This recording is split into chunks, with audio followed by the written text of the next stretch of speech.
Anak-anak pernah tengok tak gambar bumi yang diambil daripada angkasa lepas ni? Cantik sangat kan? Tapi kan anak-anak persoalan dia, siapa yang ambil gambar bumi yang sangat cantik ni daripada angkasa lepas ni? Dekat angkasa lepas ada kamera ke? Bagi saya kan, gambar ni sangat-sangat amazing.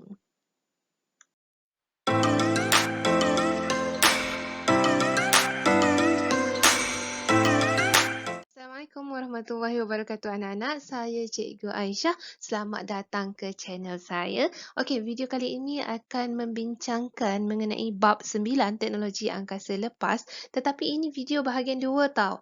Jadi, video ini akan membincangkan tentang bentuk orbit, kedudukan dan halaju satelit dan ada sedikit tentang pelancaran satelit. Okey, untuk tajuk yang pertama ni kita akan melihat bentuk-bentuk orbit dan kita dah belajar pun dalam bahagian yang pertama iaitu tentang jenis-jenis orbit iaitu LEO, MEO, HEO, GEO, GSO. Sangat banyak kita dah belajar 5 jenis kita dah belajar dan sekarang ni kita sama pula tentang apakah bentuk-bentuk orbit yang telah kita pelajari dalam bahagian yang pertama. Anak-anak, sebenarnya bentuk orbit ada berapa ya? Okey, bentuk orbit sebenarnya ada 2. Iaitu pertama adalah bulatan sempurna seperti orbit GEO dan satu lagi adalah bentuk elips seperti MEO dan juga HEO. Cuba tengok gambar ni. Gambar ni adalah mengenai geostationary dekat dengan Amerika. Okey, dan dapat dilihat bahawa orbit ini berbentuk bulatan yang betul-betul sempurna bulatannya.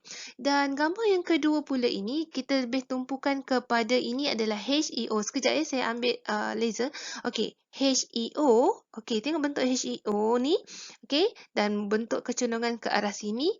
Okey, kedua HEO ini adalah dan juga MEO bentuknya adalah berbentuk elips. Bukan bulatan yang sempurna, tetapi bentuknya adalah elips, sedikit bujur. Jadi ada dua bentuk orbit iaitu bulatan sempurna, yang kedua adalah elips. Okey, tadi kita dah tengok bentuk-bentuk orbit. Sekarang ni kita masuk terus ke tajuk yang kedua iaitu tentang kedudukan satelit di dalam orbit elips. Kalau bulatan sempurna, maka satelit akan berada betul-betul pada jaraknya yang hampir samalah di mana-mana bahagian orbit. Tetapi pada elips, bentuk yang sedikit bujur, satelit boleh berada pada jarak yang berbeza dengan bumi. So dekat situlah kita akan tentukan di manakah kedudukan satelit di dalam orbit elips. Berbeza. Ada perbezaannya ya anak-anak pada kedudukan satelit dalam orbit elips ini.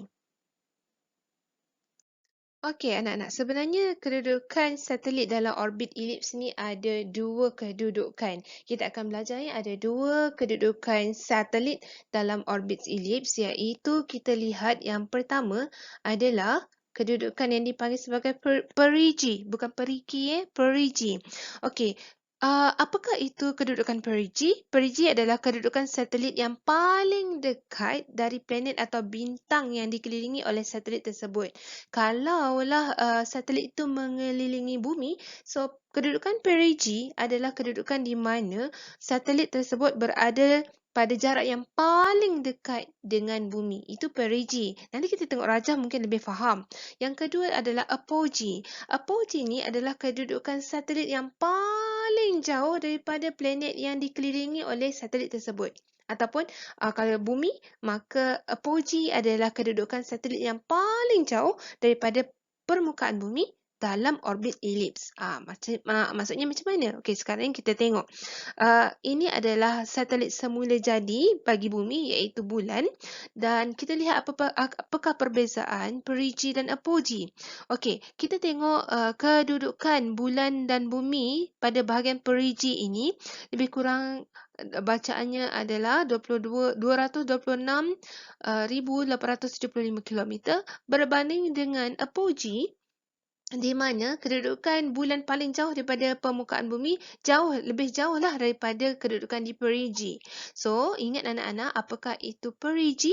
Perigi adalah kedudukan yang paling dekat dengan permukaan bumi, manakala ataupun sebarang planet yang dikelilingi oleh satelit itulah. Dan apakah itu apogee?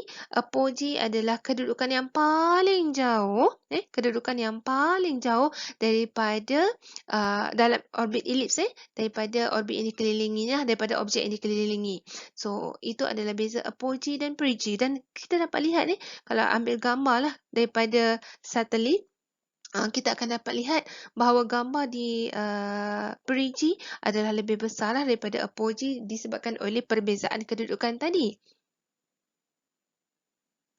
Okey, tadi saya dah mengatakan tentang perbezaan saiz imej kan di apogee dan perigee, dan kita dapat lihatlah sebenarnya memang ada perbezaan lah saiz imej pada perigee dan juga apogee.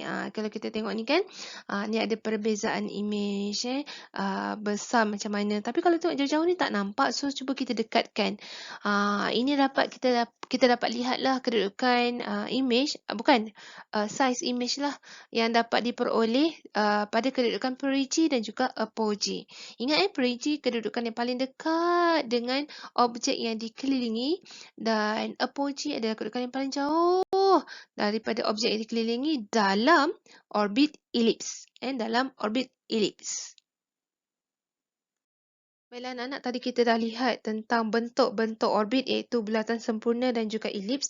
Kemudian kita tengok pula mengenai kedudukan perigee dan apogee dalam dalam orbit elips, dan sekarang ni kita sampai pada tajuk yang ketiga iaitu hubungan antara ketinggian sesuatu orbit dengan hal laju satelit yang berada pada orbit tersebut. Ingat orbit berbeza dari sudut ketinggiannya, daripada sudut kedudukan ketinggiannya ataupun dipanggil altitude, dan sebenarnya ketinggian orbit itu mempengaruhi hal laju satelit yang berada pada orbit tersebut.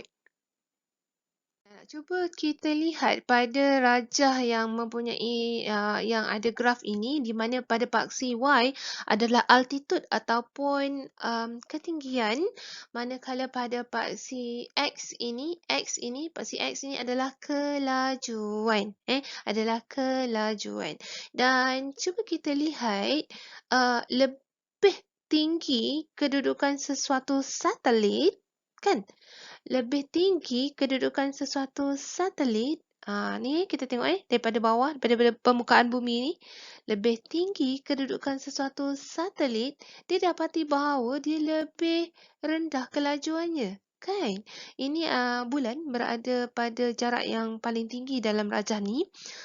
Dan kelajuannya adalah yang paling rendah berbanding satelit-satelit yang lebih dekat dengan permukaan bumi. Betul kan? Okey, cuba kita tengok betul-betul pada rajah yang dipaparkan ini. Anak-anak, seperti yang kita tengok sebentar tadi bahawa apabila satelit itu berada pada kedudukan yang jauh lebih tinggi, maka hal lajunya adalah lebih rendah. Jadi satelit perlu kekal dalam orbit sebenarnya. Dan oleh itu, semakin tinggi orbit sesuatu satelit tu, semakin rendahlah hal laju satelitnya. Persoalan dia, mengapakah semakin tinggi orbit satelit, semakin rendah hal laju satelit itu? Okey, ini kerana daya tarikan graviti terhadap sesuatu satelit tu semakin berkurang apabila ketinggian satelit meningkat. Contohnya kan anak-anak, kalaulah satelit itu berada di MEO, maka hal lajunya adalah lebih rendah berbanding dengan satelit yang berada di LEO. Okey, saya ulang semula. Sekarang ini kita bandingkan satelit pada LEO yang altitude-nya 705 km, MEO yang altitude-nya 20,200 km, dan HEO yang berada pada 35,780 km. Okey, apa beza dia? Kita lihat LEO, satelit yang berada di LEO mempunyai kelajuan 27,500 km per jam berbanding dengan satelit yang berada di MEO. Kelajuannya lebih rendah iaitu 13,900 km per jam berbanding dengan satelit yang berada di HEO yang kelajuannya lebih rendah. Persoalannya, mengapa lebih rendah? Jawapannya adalah kerana daya tarikan graviti bumi terhadap satelit itu semakin berkurang bila ketinggian satelit tersebut meningkat. Okey, itu sebabnya semakin tinggi orbit satelit, semakin rendah halaju sesuatu satelit tersebut. Okey, anak-anak, sebenarnya ada satu persoalan jugalah. Apakah yang akan berlaku kepada sesebuah satelit yang sedang bergerak dalam orbit? Tak kisahlah dia LEO ke, MEO ke, HEO ke, GEO ke, GSO ke. Saya sebut lima-lima. So, apa yang berlaku pada sesebuah satelit tersebut, satelit yang sedang bergerak dalam sesuatu orbit, sekiranya halaju satelit tersebut berkurangan terlalu rendah. Dia halajunya berkurang tapi sangat kurang. Maksudnya halaju berkurangan terlalu rendah, atau apa akan berlaku kepada satelit yang sedang bergerak dalam orbit tu jika halaju dia meningkat terlalu tinggi. So apakah yang akan berlaku? Maka kalaulah satelit yang sedang bergerak tersebut halajunya drop, jatuh kurang terlalu rendah, maka satelit itu akan jatuh ke arah bumi. Bahaya kan? Dan kalau dia meningkat terlalu tinggi pula, terlalu laju pula, satelit tersebut akan bergerak jauh dan terlepas ke angkasa lepas daripada orbitnya. Jadi, halaju sesuatu satelit mestilah tetap. Ataupun kalau kurang pun tidaklah terlalu rendah, kalau meningkat pun tidaklah terlalu tinggi. Kerana perubahan kelajuan ini boleh mendatangkan masalah yang besarlah kepada satelit tersebut. Okey, sekarang ni kita nak masuk pula tajuk yang keempat. Kita dah lihat bagaimana satelit tu berada pada sesuatu orbit, kan? Sekarang ni kita nak lihat pula bagaimanakah pelancaran dan penempatan satelit dalam orbit-orbit yang telah kita pelajari tadi. Baiklah anak-anak, sebenarnya terdapat dua cara bagaimana satelit dilancarkan kemudian ditempatkan di orbit di angkasa lepas lah. Jadi satelit ni sebenarnya ditempatkan dalam orbit menggunakan kenderaan pelancar ataupun kita panggil sebagai launcher vehicle, dan kenderaan pelancar ni kita gunakan untuk hantar satelit dan juga kapal angkasa ke angkasa lepas. Maksudnya sekarang ni satelit dan kapal angkasa kita tak boleh hantar daripada permukaan bumi, tapi kita kena guna bantuan kenderaan pelancar ataupun launcher vehicle tadilah untuk membawanya ke orbit di angkasa lepas. Dan terdapat dua caralah bagaimana untuk melancarkan satelit dan juga menempatkannya di orbit, iaitu pertama secara terus ke orbit melalui trajektor linear, mengikut satu garis lurus dengan bumi yang kita tengok, dan yang kedua melalui orbit yang semakin meluas dan orbit pindah Hohmann. Okey, sekarang ni kita nak tengok kaedah yang pertama dipanggil sebagai pindah secara terus ke orbit. Anak-anak, sebenarnya ia berkaitan tentang hukum Newton, di mana kalau anak-anak membaling sesuatu objek lah straight di atmosfera, kan, kita baling bukan ke atas straight lurus ke depan, dan anak-anak lihat objek tersebut akan jatuh dalam satu garisan lengkung. Okey. Tapi dalam video ini, dalam pelajaran silibus kita tidaklah membincangkan mengenai trajektori roket ni secara detail, secara terperinci. Okey, secara asas sahaja, di mana satelit dihantar ke orbit secara pindah terus ke orbit ni dengan cara menggunakan roket, dan roket tu akan dilancarkan daripada bumi secara trajektori roket. Trajektori tu melalui satu garisan lengkung lah. Macam yang saya katakan sebentar tadi, dia tak akan bergerak lurus tapi dia akan jatuh secara lengkung. Tapi ini bukan kata jatuh lah, tapi pergerakan roket ini adalah secara trajektori, iaitu melalui satu garisan lengkung. Dan kalau kita lihat pada gambar raja, dia memang membentuk satu garisan lengkung dan kemudian dia akan membentuk satu garisan lurus. Okey, roket kemudian menetapkan halajunya bagi membentuk satu garis lurus yang selari dengan bumi untuk membawa kapal angkasa terus kepada orbit. So ini adalah secara pindah secara terus ke orbit lah, iaitu menggunakan trajektori terus roket daripada permukaan bumi. Ini cara yang pertama. Okey anak-anak, cara yang kedua seterusnya adalah orbit pindah homen.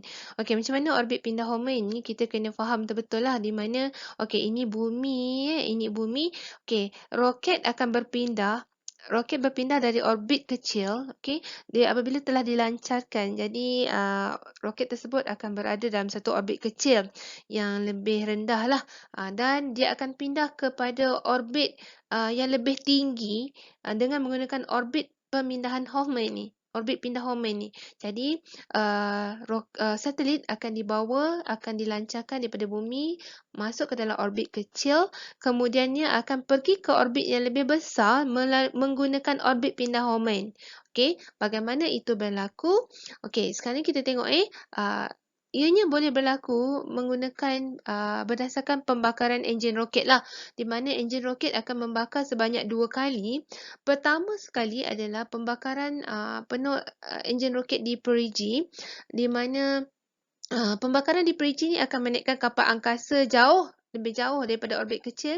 Dia akan naik lebih jauh memasuki orbit pindah Hohmann, dan kemudian apabila telah memasuki orbit pindah Hohmann ni, roket akan membakar sekali lagi di apogee. Apabila berlakar di apogee, dia akan mengekalkan kapal angkasa tu di orbit kedua yang lebih besar. Jadi, kaedah ini menggunakan kaedah orbit pindah Hohmann, daripada orbit kecil pergi ke orbit yang lebih besar, dan melalui 2 kali pembakaran di perigi dan juga di apogee. Okey, anak-anak, tadi saya ada katakan bahawa satelit dibawa dan kapal angkasa dibawa ke orbit menggunakan kenderaan pelancar. Dan kenderaan pelancar sebenarnya ada 2 jenis. Yang pertama adalah kenderaan pelancar yang digunakan sekali sahaja, iaitu Expendable Launch Vehicle atau lebih dikenali sebagai ELV. Dan satu lagi adalah kenderaan pelancar guna semula, Reusable Launch Vehicle, yang dikenali sebagai RLV. Jadi ada 2 jenis kenderaan pelancar, iaitu ELV dan juga RLV. Okey, seperti yang kita dah lihat pada nama, kenderaan pelancar jenis yang pertama ini, iaitu ELV ni, iaitu digunakan sekali sahaja, maka ELV hanya boleh dilancarkan sekali sahaja. Selepas tu komponen dia akan musnah ataupun dibuang di angkasa lepas lah. Maksudnya dia tak boleh guna balik. Okey, ELV ni biasanya terdiri daripada beberapa tahap roket, dan roket ni ada komponen-komponennya akan dibuang secara berturutan apabila bahan bakar pada komponen atau pada segmen tersebut telah habis. So apabila segmen yang bahan bakarnya telah habis tu, maka komponen tersebut akan dibuanglah, dan roket akan menjadi lebih laju dan berada lebih tinggi di angkasa lepas lah. Sehingga Oktober 2019, kebanyakan satelit dan kapal angkasa menggunakan kenderaan pelancar jenis ELV ni. Dan reka bentuk ELV ni sebenarnya lebih ringkaslah daripada sistem pelancaran yang boleh digunakan semula. Kita akan tengok selepas ini yang dikenali sebagai RLV. Oleh kerana bentuk ELV ni lebih ringkas, jadi kos pengeluaran bagi ELV ni lebih rendah daripada RLV yang reusable, yang boleh guna semula. Tetapi ELV kos pengeluarannya lebih rendah. Tapi kos pelancaran ELV adalah lebih tinggi lah berbanding dengan RLV. So ada 2 kos kat sini, maka dekat sini ada advantage dan juga disadvantage lah, kelebihan dan juga kekurangan bagi ELV.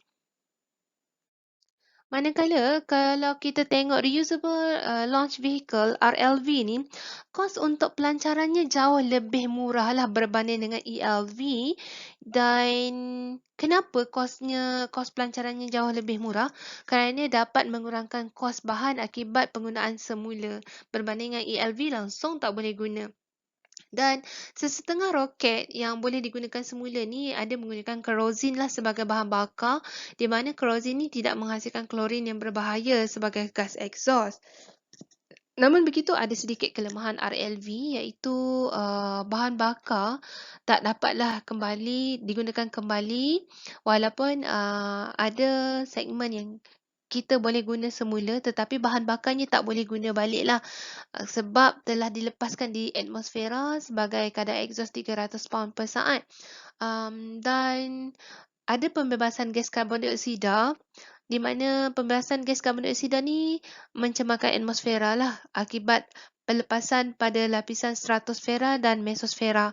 Kan roket dilancarkan dan akan pergi ke angkasa lepas tetapi mesti melalui atmosfera. Jadi gas karbon dioksida yang dibebaskan semasa roket bergerak boleh mencemarkanlah stratosfera dan juga mesosfera, iaitu lapisan-lapisan atmosfera. Itu sahaja Nana nampaknya tentang perbincangan kita pada bahagian kedua ini, di mana pada bahagian kedua ini kita dah lihat bentuk-bentuk orbit, kita dah lihat yang kedua hubungan di antara ketinggian orbit dan juga hal laju orbit.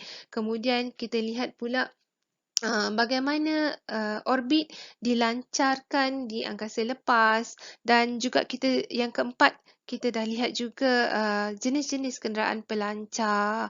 Baiklah, kita akan jumpa lagi dalam video bahagian yang ketiga seterusnya. Kita akan bincangkan tentang stesen angkasa lepas tau. Okey, jumpa lagi. Assalamualaikum warahmatullahi wabarakatuh. Bye.